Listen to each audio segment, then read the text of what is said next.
We are coming to you from the Fort Worth Stockyards. This is No Huddle Rodeo on US Cowboy. So let's get into those three big stories, the three biggest stories of the weekend in my mind. If you missed anything in Pro Rodeo over the weekend, we'll catch you right up right here. Number one, Wacey Schalla bites back again. Last weekend, if you remember, if you watched No Huddle Rodeo in our new longer format, by the way, 20 to 30 minutes once a week on Wednesdays, forgot to mention that. But if you watched last week, first of all, thank you. But second of all, we've talked a lot about Wacey Schalla and Stetson Wright and the back and forth, and it really looked like Stetson Wright with a $14,000 lead on Wacey Schalla, riding way more bulls than him. It looked like Stetson was off and running to really take control of this bull riding race. But Wacey Schalla wins the Mountain Valley Stampede with 89 points. That's important, obviously. He's now within $6,000 on the bull riding side of things, but also Wacey Schalla, 87 points to win the bareback riding as well. And so you partner that with his win in Salt Lake City in the bareback riding, his 90-point rides in Cheyenne in the bareback riding.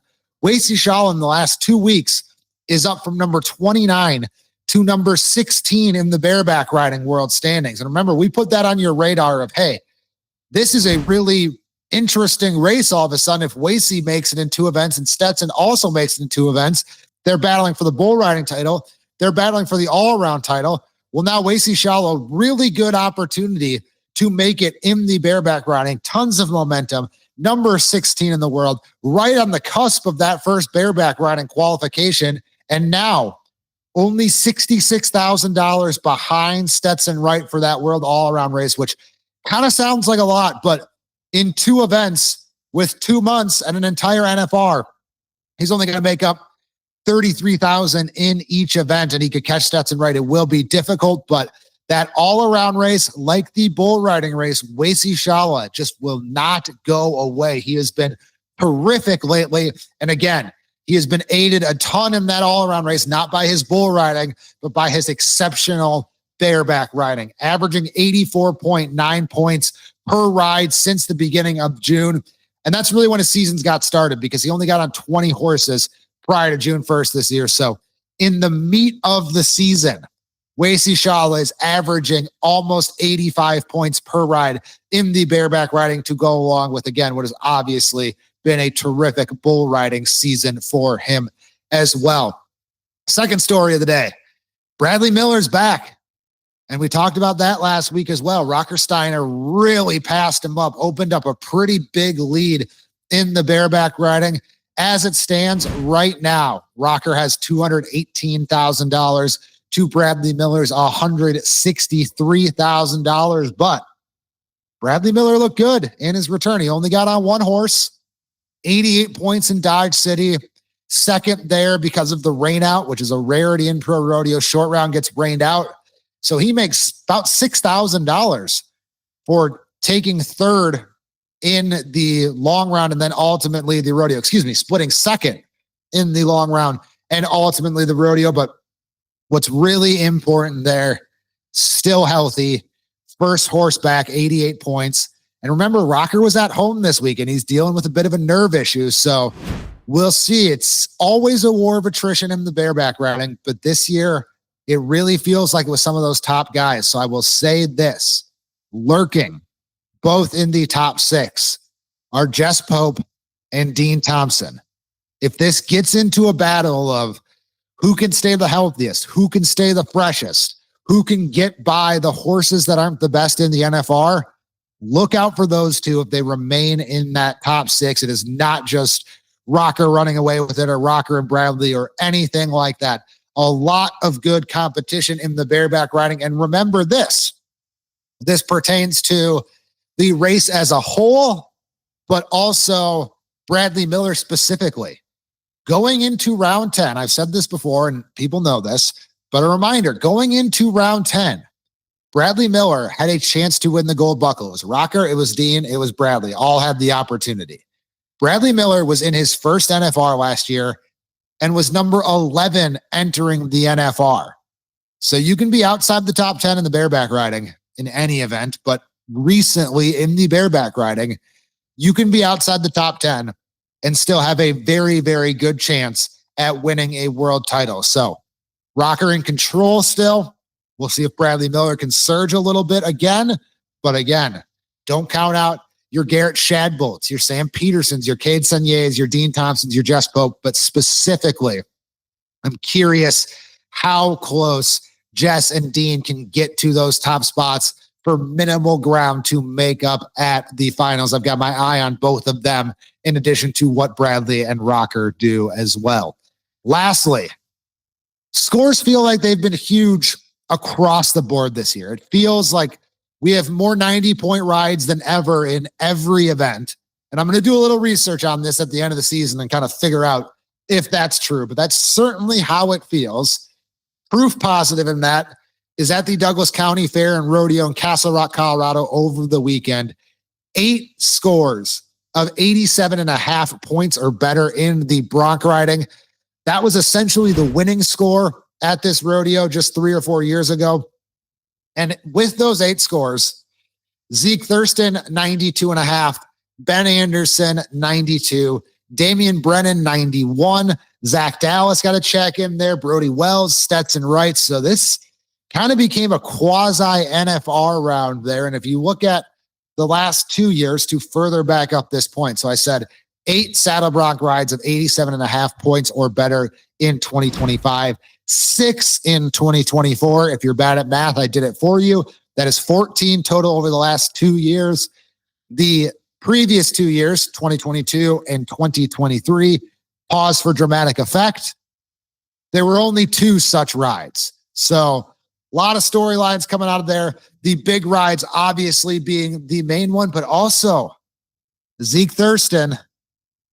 Look out for him. We're going to talk about him later in the show. Another 90-point ride for Zeke. Like I said, little spoiler, he is one of our most intriguing athletes moving forward that we are about to discuss in a little bit here. From 3 stories now to our 3 stars. It is technically 4 stars because there's a team roping pair in there. And we'll start with them. Dustin Egusquiza and JC Flake. Remember, they famously teamed up after the Levi Lord Egusquiza split, and they had what was probably their best weekend as partners to start August. They won the Mountain Valley Stampede with a 3-9, won the Douglas County Fair and Rodeo with a 4-1. Both of those rodeos paid over $5,000, and that 3-9 matches their fastest run as partners. So since June, since they teamed up in June, they have won 5 rodeos together. And in that time frame, Dustin Egusquiza also won $15,000 with his old partner, Levi Lord, at the NFR Open. And so as it stands now, after Egusquiza's weekend, he has gone from the number 4 to number 3 header in the world. The top 3 headers, again, once again, I'm sounding the alarm. We are on split world champion watch in the team roping. We'll get into it in a second, but I think the only thing that can stop it from being split partners is 1, a dominant performance. So not the only thing, but 1, a dominant performance from one of the top 3 or 4 pairs, or 2, a dominant performance at the NFR, specifically from Tyler Wade and Wesley Thorpe. But they are the ones who kind of hold the keys for partners remaining together and being world champions together. I say all this because the top 3 headers, as it stands right now, are separated by just $15,000. It gets even closer when you go to the heelers. The top 3 heelers are separated by just $6,000. And then if you throw in Wade and Thorpe, who are both number 4, they are $22,000 behind number 1, Derek Begay and Coulter Todd.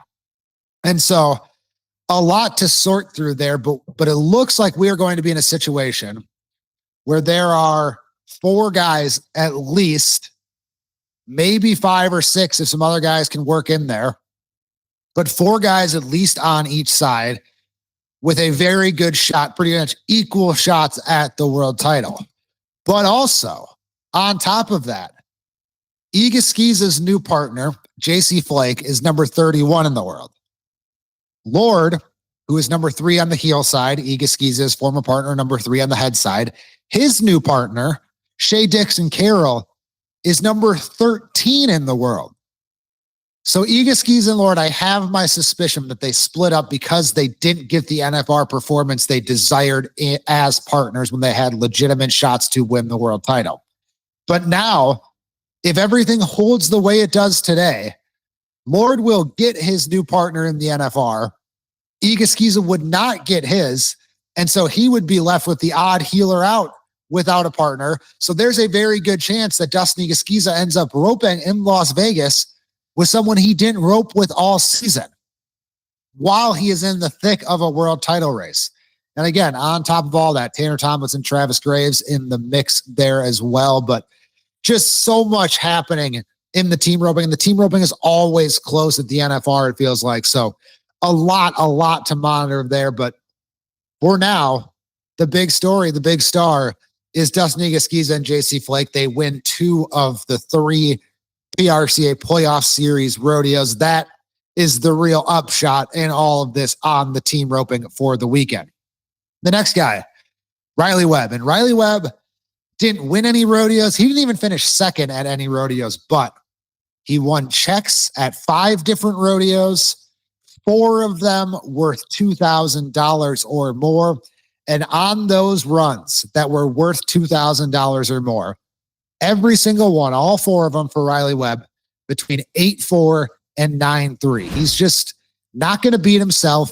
He's going to take care of business, and he's going to rope his calf at 8-7. He's going to get $2,000 for 6th place, and he's going to go on to the next rodeo until he has a great calf that he can be 6-6, 6-7 on, and then he dominates you there too. So Chad Mayfield briefly took back the lead for about 48 hours. Riley now gets it back again as it stands right now, 217,000 for Riley, 211 for Shad. Next closest, John Douch at 130,000. So I feel pretty good as anyone sensibly would feel all season about it's going to be one of these 2 guys in Las Vegas. And in Las Vegas the last 2 years, it's been all about Riley Webb. He has channeled his inner Caleb Smith. He's going to be good enough on the not great calves. He's going to be terrific on the great calves, and he is never going to beat himself. I thought this past weekend for Riley Webb was just a quintessential Riley Webb summer weekend. Exactly what you would expect from the 2-time reigning world champion, who again is now number 1 in the world once again, but continues to go back and forth between him and Shannon. Obviously, plenty of intrigue down the stretch there. There will be plenty of intrigue in Las Vegas as well. Lastly, Zach Dallas, who very, very quietly has entrenched himself in the top 10 in the world, and he is going to remain there. He's coming off his first NFR in 2024. He looks poised to make it 2 national finals rodeos at the age of 23, and the weekend he just had will go a long way in doing that. 5 rides of 85.5 points or better, 89 in Douglas County. But again, with all the scoring in Douglas County, he ended up 5th there when he could have very well won that rodeo. You win most rodeos, a lot of rodeos with those 89 points. However, he did go 90 on Hell on Hoofs at the home on the champions. Tough one to say. Home on the range champions ride. There we go. And he ends up winning that 175.5 on 2 there in North Dakota. Wins about $12,000. Again, going toe-to-toe with some of the best in the world at that bronc riding. He is still number 9 in the world. Last year, he made $146,000 in his first NFR season, including the national finals. Right now, with 2 months to go in the season, he's at about $130,000. So he will get better than he was last year. And last year he made that first NFR. Again, he has established himself as a top 10 bronc rider this year and may have established himself in years to come, Zach Dallas, as a top 10 bronc rider for maybe the rest of the 2020s at this point. And now we will conclude today's show with the 3 most intriguing rodeo athletes not definitively, but just three guys who really did something this weekend, and they're kind of prospects moving forward for various different reasons I find very, very interesting. And the first is the Cheyenne champion, Tyson Durfey. Tyson Durfey has essentially been retired since 2021. His last NFR was in 2020. His best finish since then was number 42 in the world.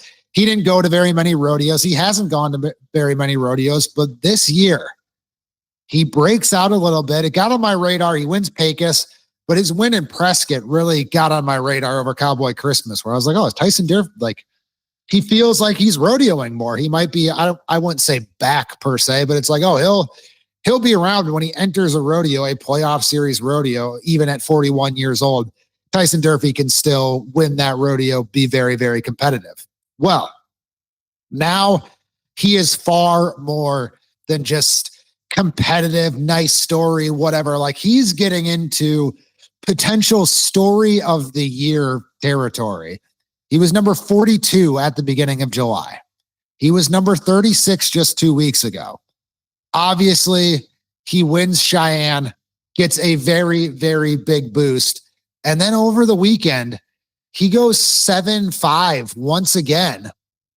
And he's right back in the mix. 7-5 at the Mountain Valley Stampede for second, 8-3 for third at that famous Preston Night Rodeo. He adds another $8,000. And now Tyson Durfey, 14 NFRs, hasn't been since 2020, made 8 straight from 2013 to 2020, made 14 of 15 from 2007 to 2020. Now he is number 18 in the world. He is just $13,000 outside of an NFR spot. Remember, this is a guy who, here's how little rodeoing he was doing. Again, he was retired, and not like in the, oh, I'm kind of bouncing around sense. Like, he was truly, truly retired from 2023 on. Finished 115th in the world with $15,000 in 2023. Didn't go to a single rodeo in 2024. And he cracks back out at age 41 in 2025. Guy's over 40 years old, hasn't seriously rodeoed in 2 or 3 years. And now he is on an absolute heater to go from number 42 to number 18 in the world standings. And this is something that kind of think about in all events. As sports go on, athletes can compete longer. Same is true for rodeo. Less true for the rough stock than the timed events. But in the tie-down roping, Shane Hanchy has told me this. He's said it on Let's Freaking Rodeo before. He's 35 years old, and he's like, guys, like, these young guys are good. They really push me, but like, I feel great. I feel better than I did at 25 years old. And Tyson Durfey, I mean, you look at kind of his transformation recently, like, this is a guy who's obviously got his head screwed on very, very well, but he's probably in better shape than he was 7-8 years ago in his mid 30s, now at 41. And so it is far from over. You are not sunsetting in your career anymore at 34, 35 years old. You can make the NFR at 40. And Tyson Durfey might prove that you can be outside the top 40 in the world at the beginning of the summer run and still make the national finals. Again, still $13,000 back in the number 15 spot. Still some work to do, but definitely a story to keep an eye on there. So Tyson Durfey, 41 years old, has transitioned all the way to the other end of the spectrum. Bull rider Hudson Bolton, he's 19 years old. And why is Hudson Bolton so interesting? Well, the first reason is just on its face. He is up from number 23 to number 14 in the world in the last 5 weeks or so since July 1st. But also, this guy's the PBR Rookie of the Year. And we see guys more now. Sage Kimsey went back and forth a little bit. Josh Frost has gone back and forth a little bit. Clayton Sellers, Boudreaux Campbell. Dalen Swearingen went over there after a successful couple NFRs to start off his career. But you usually see it go one of two ways. Guy who is young starts in the PRCA, transitions to PBR. Guy who's older in the PBR transitions to PRCA. Or a third way, guy takes a shot at the PBR, midway through their career, a la Clayton Sellers, for example, and decides that rodeo is ultimately for them for a various number of reasons. But what makes Hudson Bolton interesting is at 19 years old, he seems fully committed to both. He's the PBR Rookie of the Year, finishes top 15 in the PBR World Standings. And now he is in position to make the PBR World Finals and the National Finals Rodeo in the same year. Rarely happens.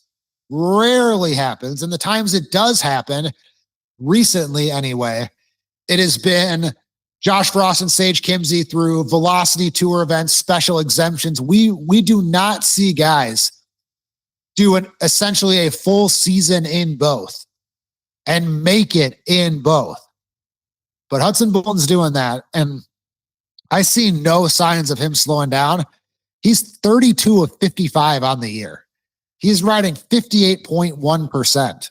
That ranks him only behind Kai Hamilton and Stetson Wright. And what got him on my radar especially, he's been on the radar all year really, but what really got it shaken into my head that this guy is probably going to make the NFR this past weekend, he rides 3 of 4. He gets 2 wins. He wins over $20,000. And also, he rides for the New York Mavericks in the PBR Team Series. So he proved, because he did it at the Cowtown Rodeo and another rodeo in New Jersey, he proved that he could potentially win enough money staying on the East Coast, or at least have those opportunities. Cowtown Rodeo runs every weekend.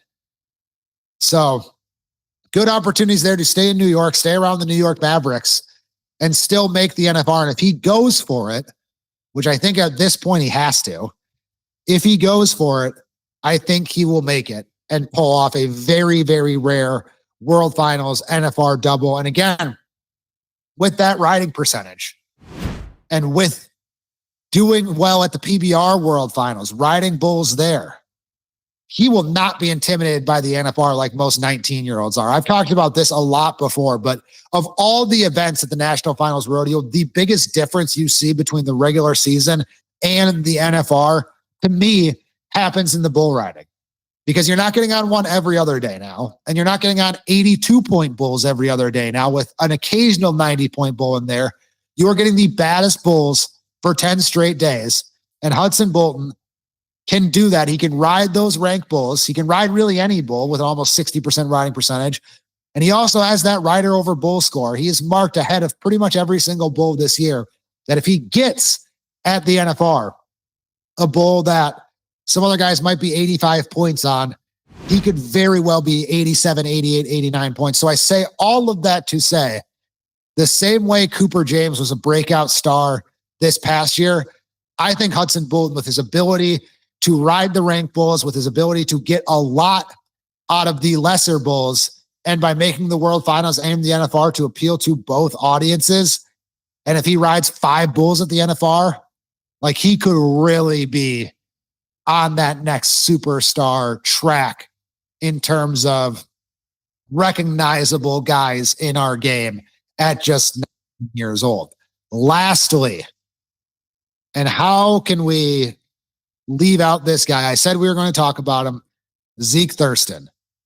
And Zeke Thurston, it's never a doubt to me, at least for the last decade, it's never a doubt that Zeke Thurston is going to make the NFR. So even when he was where he sat at number 19 in the world just a month ago, there was never a doubt that Zeke Thurston was going to make it. But Zeke Thurston has gone from number 19 to number 4 in the world since July 1st. He has made $115,000 in that time. Second in Cheyenne, 1 Calgary, showing up at the big rodeos. And a la Stetson Wright recently, Zeke Thurston has made 6 rides of 90 points or better since the beginning of the Calgary Stampede. And obviously you think to yourself, that's a ton. That's a lot of 90-point rides. Well, last year, Zeke Thurston led the PRCA in 90-point rides for the entire regular season with 6. And he just did that in one single month, in a 30-day stretch. He made 6 90-plus point rides. And it culminated over the weekend for Zeke Thurston, 92.5 in Douglas County. He's averaging 87.6 points in July, or average 87.6 points in July. And now at number 4 in the world, he has gone from, Zeke's going to have to fight a little bit to make the NFR, to Zeke Thurston is about $50,000 behind Riley Webb. Zeke Thurston is very much in world title contention. He's actually coming from almost the exact same spot from when he won his most recent world title. Number 4 or 5 in the world, 50, 60,000 back entering the NFR. And obviously you always have to watch out for Zeke at the NFR. And let's take a quick 1-minute detour down that road and just remind you that Zeke Thurston's got 4 world titles, 3 NFR average titles. If he wins the gold buckle this year, which is very, very possible now, I mean, he's hotter than anyone in the world. Maybe Damian Brennan's close, but he's number 1, if not number 2, the hottest bronc rider in the world. If he were to win that gold buckle and keep up that momentum, which Zeke always seems to do, he would have 5 world titles. He'd be tied with Billy Ettbauer. He would be 1 away from Dan Mortensen. We have a video on that too after he won the Calgary Stampede. Where will Zeke Thurston be considered all time? Because right now, he's no worse than 4, 3. And if he wins the world, you can only really put Dan Mortensen and Billy Ettbauer ahead of him if he wins the world title this year. So I will leave you with that note to ponder Zeke Thurston's legacy as we move forward, as we continue to watch him potentially rise in the world standings this year. So that is today's No Huddle Rodeo. Thank you for joining us. Reminder, if you missed it last week, bit of a new schedule. Every Wednesday morning now, we're going 25, 30 minutes, a little longer, trying to give you a full rundown of the week. And if I can pat myself on the back, I think we did it this week. Also, more content. The morning kick every Tuesday. Really, really interesting one yesterday about already forming Stetson Wright's legacy if he can break some of these earnings records. So we explore, can he break some of these earnings records this year? Where would that put him all time in terms of world titles, career earnings? That's a really good video. I would encourage you to check that out. So we have that every Tuesday, No Huddle Rodeo every Wednesday, and we got PBR content Mondays and Thursdays as well. And remember, PBR, new broadcast partners on Fox Nation, the CW. They are out in Florida this weekend. So tomorrow we will have a little preview of that as well as we continue to combine PRCA and PBR here on the US Cowboy YouTube channel. But for Wednesday, August 6th, that is the show. We are brought to you by Runyon's Fine Furniture and Justin Boots. If you liked it, please subscribe. I always forget about that. Subscribe, tell a friend, share the link. It all helps us grow the show and helps us keep doing the show. And I would very much appreciate it because we're taking a bit of a chance on this new format. I liked the feedback on the first one, but please continue to subscribe. Please continue to tell your friends. We very much appreciate it. This is No Huddle Rodeo on US Cowboy. We'll see you for some PBR tomorrow, and we'll be back with the morning kick and No Huddle Rodeo Tuesday and Wednesday of next week, all the way through the PRCA regular season and beyond. Thank you for joining us today.